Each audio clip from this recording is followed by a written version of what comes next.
लखनऊ में परिवहन विभाग की नई सेवाओं का किया उद्घाटन। अधिकारियों को समय पर सुरक्षित और सुचारू संचालन सुनिश्चित करने के दिए कड़े निर्देश। सीतापुर के आसपास के इलाकों में घाघरा नदी के जलस्तर में भारी बढ़ोतरी, हालत हुए गंभीर, सैकड़ों गांव हुए जलमग्न।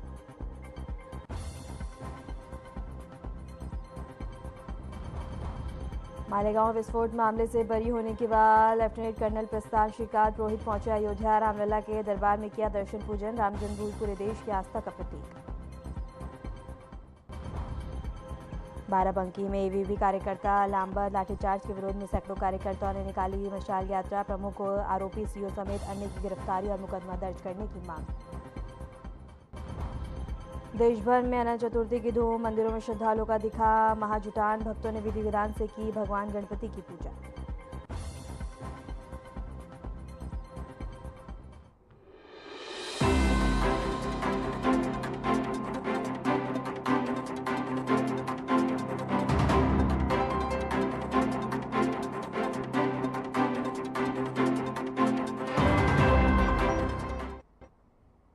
नमस्कार, आपका बहुत बहुत स्वागत है। मैं हूं आपके साथ वर्षा शर्मा और रुक करेंगे उत्तर प्रदेश की खबरों की ओर। मुख्यमंत्री योगी आदित्यनाथ ने राजधानी लखनऊ में परिवहन विभाग की नई सेवाओं का उद्घाटन और शिलान्यास किया। इस अवसर पर मुख्यमंत्री ने परियोजना की कार्यप्रणाली और सुविधाओं का अवलोकन किया और अधिकारियों को निर्देश दिए कि सेवाओं का संचालन समय पर और सुचारू रूप से सुनिश्चित किया जाए। कार्यक्रम को संबोधित करते हुए मुख्यमंत्री योगी आदित्यनाथ ने कहा कि परिवहन सेवाओं का उद्देश्य नागरिकों को सुविधाजनक, सुरक्षित और आधुनिक यातायात सेवा प्रदान करना है। कार्यक्रम में परिवहन विभाग के वरिष्ठ अधिकारी और अन्य विभागीय अधिकारी भी मौजूद रहे।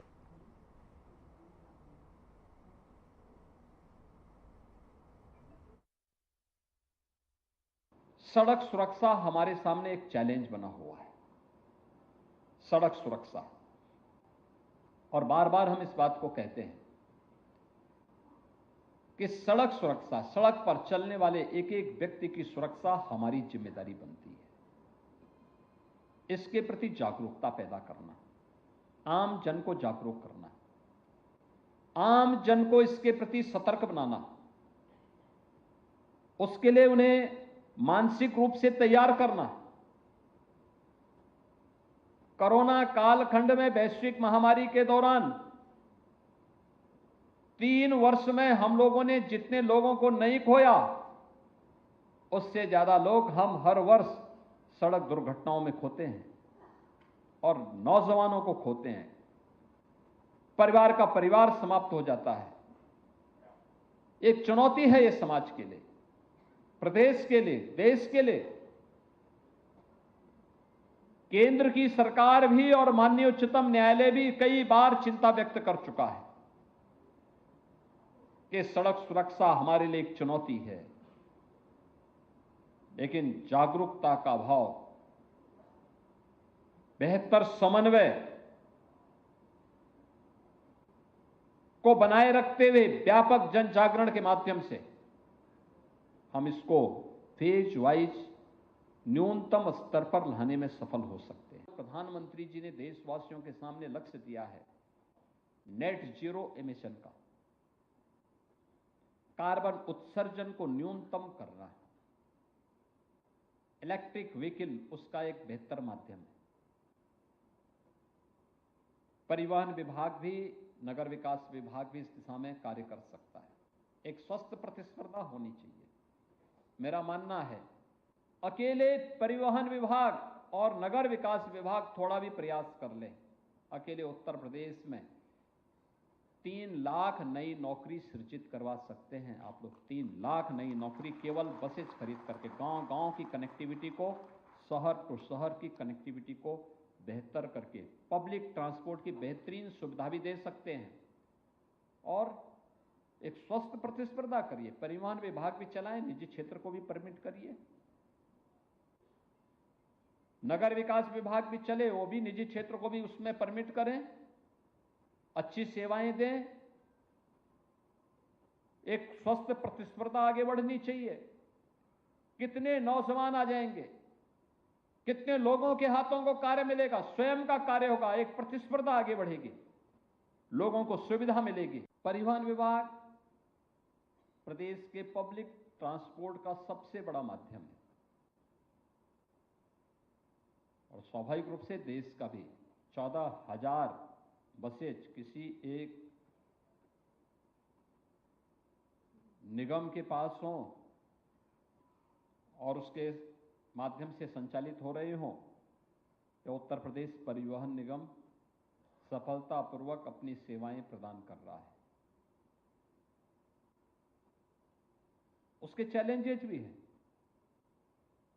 इतनी विशाल आबादी के लिए सुविधा देना, और खासतौर पर अभी हाल ही में रक्षाबंधन के अवसर पर 3 दिनों तक लगातार बस सेवा, और वह भी बहनों को फ्री में बस सेवा को जो सुविधा आपने उपलब्ध करवाई वो और भी शानदार थी। यद्यपि उसका प्रचार प्रसार विभाग नहीं कर पाया, कितनी बहनों ने यात्रा की इसके बारे में बहुत बता नहीं पाया। अगर उसका भी हाईलाइट करते तो लोगों के मन में एक और प्रचार का आपको आधार बनता, आपको एक अवसर था। याद रखना, बहुत बार कानून लोगों को बुरा लगता है, लेकिन याद रखना यही कानून अंततः आपकी सुरक्षा और आपके संरक्षण का आधार बनता है। यही कानून बनता है जब आप इन्फोर्स कर रहे होते हैं, जब आप लोगों को बता रहे होते हैं कि भाई नशे में गाड़ी मत चलाइए। हो सकता है कोई नशे का आदी व्यक्ति उस समय बुरा मानता हो, झगड़ा करता हो। जब आप किसी व्यक्ति को कहें, किसी अपने आप को बड़े दिखाने वाले व्यक्ति को बोलते होंगे कि भाई गाड़ी में आप फ्रंट सीट पे बैठ रहे हैं, सीट बेल्ट बांधिए, हो सकता है उस समय उसको बुरा लगता हो, लेकिन वही सीट बेल्ट उसकी जान को भी बचाएगा। जब आप किसी बाइक सवार को, बाइकर्स को कहते हैं कि भाई हेलमेट पहनिए, अगर आप हेलमेट नहीं पहनेंगे तो, जैसे पेट्रोल पंप ने इस समय अभियान चलाया है, नो हेलमेट नो फ्यूल, यानी अगर आप हेलमेट नहीं पहनेंगे तो आपको हम तेल नहीं देंगे। बहुत सारे लोग विवाद खड़ा करते हैं, उस समय उनको भले ही बुरा लग रहा होगा, लेकिन सच्चाई ये है कि पेट्रोल पंप वाले के हित में नहीं है, ये हित में वो बाइकर्स का हित में है कि वह अगर पहन करके चलाता है, दुर्भाग्य से कोई दुर्घटना होती तो कम से कम जान तो बच जाएगी। सीतापुर जिले के हरगांव विधानसभा क्षेत्र में घाघरा नदी के जलस्तर में भारी वृद्धि के कारण हालात काफी ज्यादा गंभीर हो गए हैं। नदी के उफान पर आने से सैकड़ों गांव जलमग्न हो गए हैं। घर और खेतों में पानी भर जाने से ग्रामीण अपने घर छोड़कर सुरक्षित स्थानों की तलाश में पलायन करने को मजबूर हैं। ग्रामीणों की शिकायत के बाद प्रदेश सरकार के कारागार मंत्री सुरेश राही खुद ट्रैक्टर पर सवार होकर बाढ़ग्रस्त इलाकों का दौरा करने पहुंचे। उन्होंने गांव-गांव जाकर पीड़ितों की समस्याएं सुनी और आश्वासन दिया कि हर जरूरतमंद तक राहत सामान पहुंचाया जाएगा।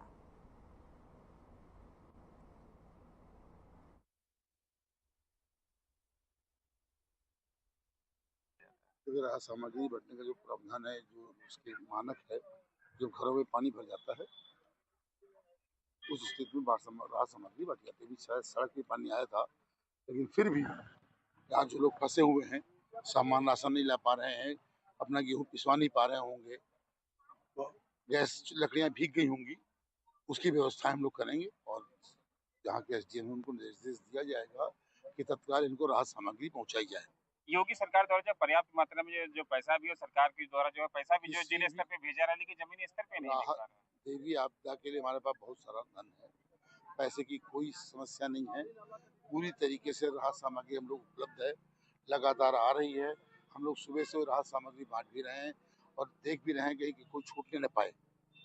यदि परिवार में संख्या ज्यादा है, हमने उनको भी कहा उनको अधिक मात्रा में दे दिया जाए। पिछले साल नहीं मिली बढ़ा रहे, फिर यही बढ़ा, फिर से होते देखो छपरा गिर गया, का लड़का ऊंचाई लेने पेल के देखो छपरा गिरे पड़े हमारे। बहुत काफी बाढ़ है, हमारा मकान यही है, तो हमारे ठौर नहीं है, तनका बच्चा उच्चा सब यहीं पर है, तनका कहो ना ठवर है, रुके के यहाँ बैठे के यहाँ तनका खाना बना खा के मॉल मंगा कर खाते हैं, क्या करें। अब पानी में कौन लेने जाए, कहाँ पर उतारू, कहाँ धरू, कहाँ लाई, कैसा लाई, बुरा पानी भरा है। पर साल किसी प्रकार से ने कोई हमका सबका लाभ कुछ नहीं मिली, और अब देख लिया जाए 2-2 मरीज पड़े हैं, 2-2, ना यहाँ डॉक्टर ना कुछ।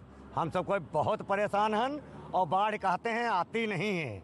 हाँ, और देख लिया जाए, घर देख लिया जाए, हमारा गिर गया है और कोई बात करता नहीं है यहाँ अधिकारी। हाँ, आप साहब चल के, हाँ, खुद के चल के देख लिया जाए। अरे कोई सामान नहीं, पर साल ना विश्राम।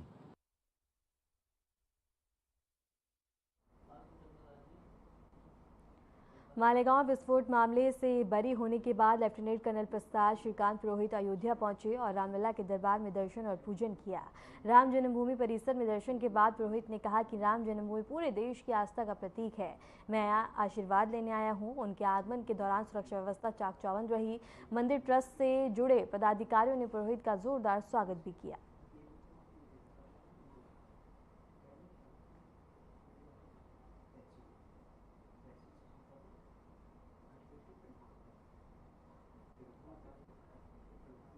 बीजेपी विधायक गौरीशंकर वर्मा ने जिला जजी परिषद में अधिवक्ता भवन के निर्माण कार्य का शुभारंभ विधि विधान से पूजा अर्चना कर किया।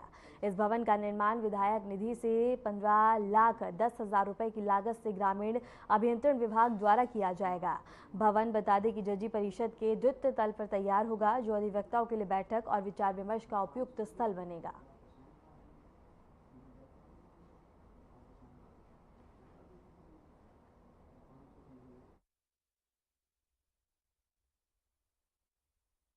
आज जनपद जालौन के न्यायालय परिसर में हमारे अधिवक्ताओं द्वारा एक आदेश मिला था कि यहाँ अधिवक्ताओं के लिए एक भवन का निर्माण हो। उसी भवन का भूमि पूजन करने के लिए आज मैं भारतीय जनता पार्टी सभी कार्यकर्ता बंधुओं के साथ और यहाँ के जजी के अध्यक्ष, भारत सिंह के अध्यक्ष, पूर्व अध्यक्ष और हमारे एकदत्त शर्मा के पुत्र मलायम शर्मा जी यहाँ उपस्थित हैं। उनके बीच उसकी उपस्थिति में आज भूमि पूजन हुआ है और सेक्रेटरी नेहा जानवी हैं। निश्चित रूप से इस जो भूमि पूजन हुआ है उसकी लागत 15,10,000 है और जितना जगह पड़ी है उस पूरे में वो बनेगा। निश्चित रूप से इस भवन के माध्यम से हमारे अधिवक्ता गणों को कोई बैठक करनी है, सभा करनी है, तो निश्चित रूप से उसमें बैठक करके अपना कार्यक्रम बना सकते हैं और काम करने के लिए इकट्ठे हो सकते हैं। निश्चित रूप से ये न्यायालय परिसर में जितने वकील अधिवक्ता हैं।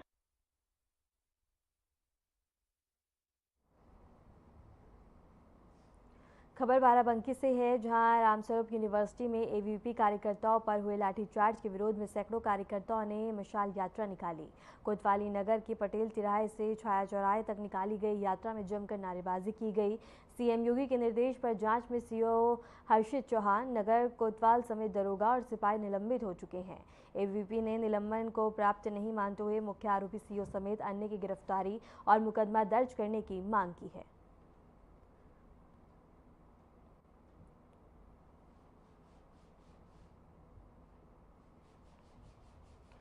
उत्तर प्रदेश में यूपीएसएससी की पीटी 2025 की परीक्षा उन्नाव जिले के 16 परीक्षा केंद्रों पर किया जा रहा है। परीक्षा 2 समय में आयोजित होगी और प्रथम पाली सुबह 10 बजे से दोपहर 12 बजे तक और दूसरी पाली दोपहर 3 बजे से शाम 5 बजे तक चलेगी। इसके साथ ही परीक्षार्थी इसमें शामिल होंगे, यानी कि कुल बता दें कि 13,568 अभ्यर्थी परीक्षा में भाग लेंगे।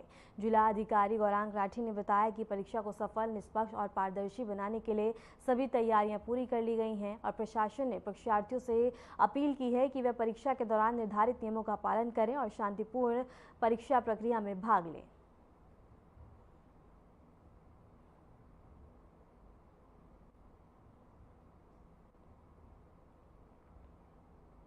खबर बदायूं से है, जहां पीईटी परीक्षा की पहली पाली कड़ी सुरक्षा और शांतिपूर्ण माहौल में संपन्न कराई गई। 2 दिन की परीक्षा में परीक्षार्थी परीक्षा में शामिल होंगे और इसके लिए जिले में 24 परीक्षा केंद्र बनाए गए हैं। जिला अधिकारी अभिनव राय और वरिष्ठ पुलिस अधीक्षक लगातार सभी परीक्षा केंद्रों पर निगरानी रख रहे हैं और परीक्षा सीसीटीवी की निगरानी में कराई जा रही है।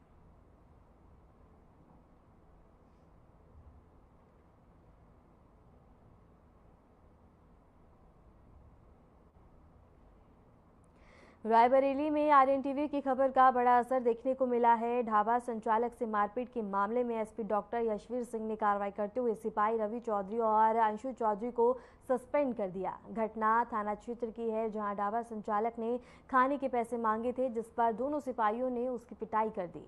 मारपीट का वीडियो सोशल मीडिया पर वायरल होने के बाद मामला सुर्खियों में आया।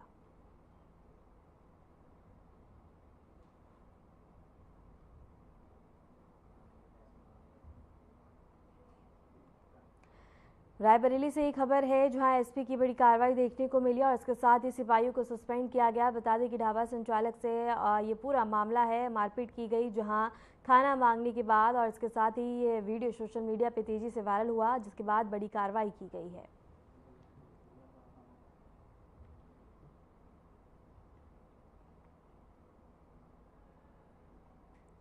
खबर गाजियाबाद से है, जहां थाना वेब सिटी क्षेत्र के लालकुआ चौराहे पर एसीपी के नेतृत्व में बड़ा अतिक्रमण और यातायात सुधार अभियान चलाया गया।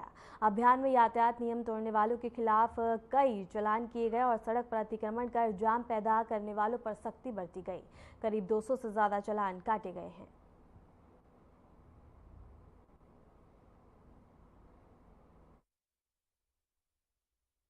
गाजियाबाद पुलिस द्वारा एक विशेष अभियान चलाया जा रहा है, जिसके अंदर रोड पर खड़े वाहनों और अतिक्रमण को हटाया जा रहा है। ज़्यादा जानकारी के लिए हमारे साथ में एसीपी प्रियांशपाल मौजूद हैं, जानेंगे किस तरह से ये अभियान चलाया जा रहा है और किन लोगों पर ये कार्रवाई की जा रही है। मैम, ये अभियान चलाया जा रहा है, किन लोगों पर कार्रवाई की जा रही है और कब तक चलेगी? ये हमारे श्रीमान पुलिस आयुक्त महोदय गाजियाबाद कमिश्नरेट का विजन है कि जो भी ऐसी एरियाज़ हैं जहाँ पे ट्रैफिक कंजेशन की समस्या बनी रहती है, उनको चिन्हित करके उन्हें अतिक्रमण मुक्त करवाया जा सके। तो इसमें आप जैसे देख रहे होंगे कि लाल कुआं की बहुत इम्पॉर्टेंट एरिया है गाजियाबाद में। तो यहाँ पे हम लोगों ने एक ड्राइव चलाया है, जिसमें जितने भी, जैसे आप देख सकते हैं कि कोई भी ठेला है या इस तरीके की चीज़ें हैं, या दुकानों ने काफ़ी सड़क में आगे तक अतिक्रमण कर रखा है, उन लोगों को हटाया जा रहा है। इसमें 152 BNSS के अंतर्गत जो है चालानी की जा रही है और इनको समझाया भी जा रहा है कि ये यहाँ से हटा लें और मतलब सड़कों पे इंक्रोचमेंट ना करें।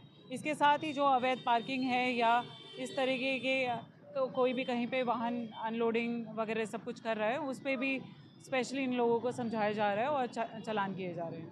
मैम, अब तक कितने लोगों को चालान किए जा चुके हैं और कितने लोगों को नोटिस दिया जा चुका है?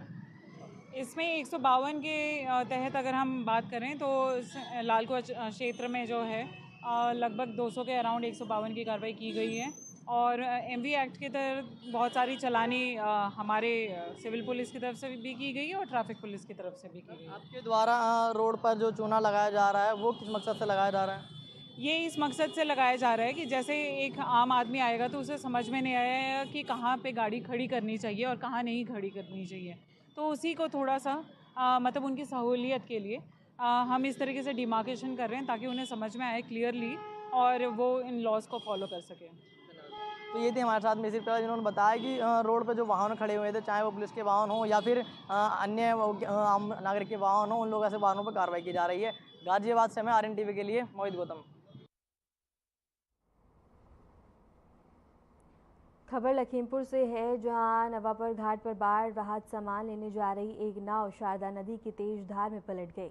नाव में करीब 20 लोग सवार थे और हादसे के बाद लगभग 1.5 दर्जन लोग तैरकर सुरक्षित निकाले गए, लेकिन एक पिता बेटी अब भी लापता हैं। घटना की सूचना मिलते ही SP संकल्प शर्मा और SGM अश्विनी कुमार सिंह और SSP विवेक तिवारी NDRF की टीम के साथ मौके पर पहुंचे।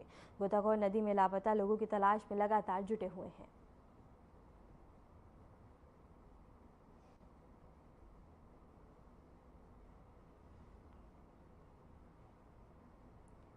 खबर वाराणसी से है, जहां पुलिस हिरासत से फरार हुआ शातिर चोर अब मुठभेड़ में घायल हो गया। बता दें कि इरशाद ने गिरफ्तारी के दौरान पुलिस पर फायरिंग कर दी, जिसके जवाब में थाना प्रभारी और उनकी टीम ने उसे दौड़ाकर गोली मारी और पैर में गोली लगने से घायल इरशाद को अस्पताल में भर्ती करवाया गया। बता दें कि इरशाद ताला तोड़कर फरार हो गया था और घटना पर DCP क्राइम और SP भी मौके पर पहुंचे।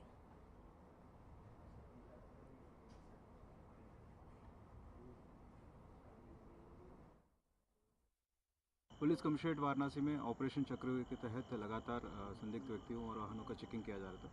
इस दौरान थाना जैतपुरा को एक गोपनीय सूचना प्राप्त हुई थी, जिसमें एक अभियुक्त इरशाद जो पुलिस कस्टडी से भागा था, उसके बारे में जो गोपनीय सूचना प्राप्त हुई थी, उस जानकारी के अनुसार तत्काल इसको घेराबंदी पकड़ने की कोशिश की। उस दौरान इरशाद द्वारा पुलिस के ऊपर फायर किया गया था और ये जवाबी फायरिंग में पुलिस ने इसके ऊपर फायर किया था, जिसमें इनके पैर में गोली लगी और इसके मेडिकल फर्स्ट एड तो हॉस्पिटल भेजा गया। उल्लेखनीय बात यही है कि ये पूर्व में 25,000 इसके विरुद्ध 25,000 रुपये का इनाम भी घोषित हुआ था और ये पुलिस कस्टडी से भी भागा भी था और ये गोपनीय सूचना के आधार पर आज इस कार्रवाई हुई।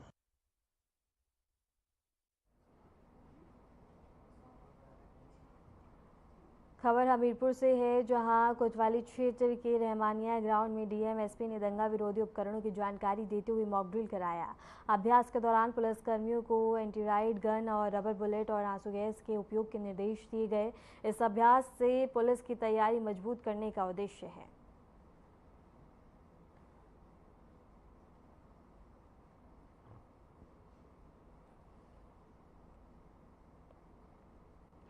और हमीरपुर से ही खबर है, जहां बता दें कि अभ्यास कराया गया और इसके साथ ही अभ्यास में तमाम चीज़ों की जानकारी दी गई और बता दें कि मॉक ड्रिल और दंगा विरोधी उपकरण प्रशिक्षण दिया गया, जहां सभी मौजूद रहे और सभी को तमाम जानकारी और अभ्यास भी कराया गया।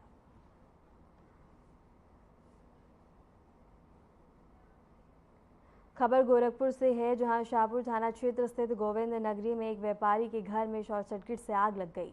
आग लगने से मकान में धुआं भर गया। गोदाम के ऊपर बने मकान में आग के दौरान 5 लोग फंस गए, जिन्हें फायर ब्रिगेड की टीम ने रेस्क्यू कर बाहर निकाला। दमकल कर्मियों ने समय रहते आग पर काबू पा लिया, जिससे बड़ा हादसा टल गया है। और गोरखपुर से ये खबर है, जहां व्यापारी के मकान में भीषण आग लग गई। देखते ही देखते आग ने विकराल रूप ले लिया। आग में 5 लोग फंसे। सूचना मिलते ही मौके पर पहुंची दमकल विभाग की टीम ने रेस्क्यू शुरू कर लोगों को सुरक्षित बाहर निकाला।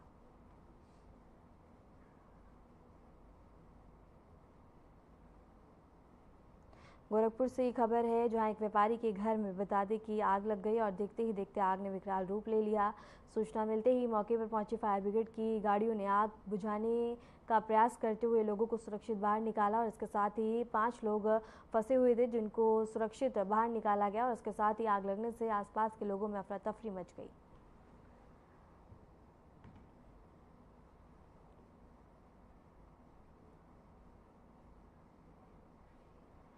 नोएडा शहर के विभिन्न इलाकों में तेज बारिश हुई, जिससे कुछ जगहों पर जलभराव की समस्या देखने को मिली। बारिश के कारण वाहनों की आवाजाही प्रभावित रही और कुछ क्षेत्रों में पानी भरने से लोगों को असुविधा का सामना करना पड़ा। मौसम विभाग ने अगले कुछ घंटों तक हल्की से मध्यम बारिश जारी रहने का अनुमान जताया। प्रशासन ने नागरिकों से सतर्क रहने और बाहर निकलने से बचने की अपील की है। शहर की साफ सफाई और जल निकासी व्यवस्था को बेहतर बनाने के लिए नगर निगम ने संबंधित विभागों को सतर्क रहने के निर्देश दिए हैं।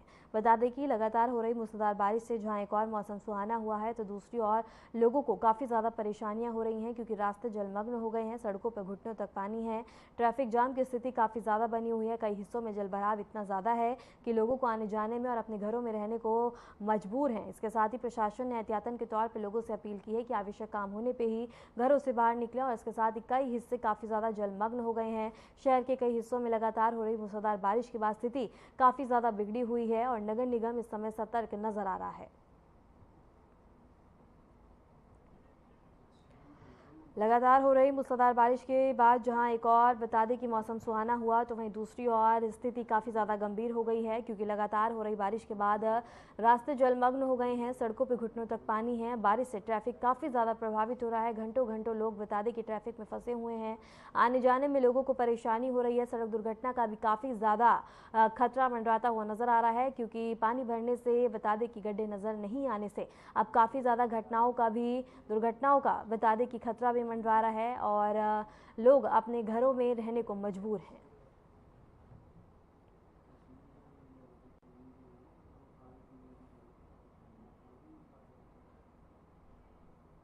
फिलहाल के लिए उत्तर प्रदेश की खबरों में इतना ही। नमस्कार।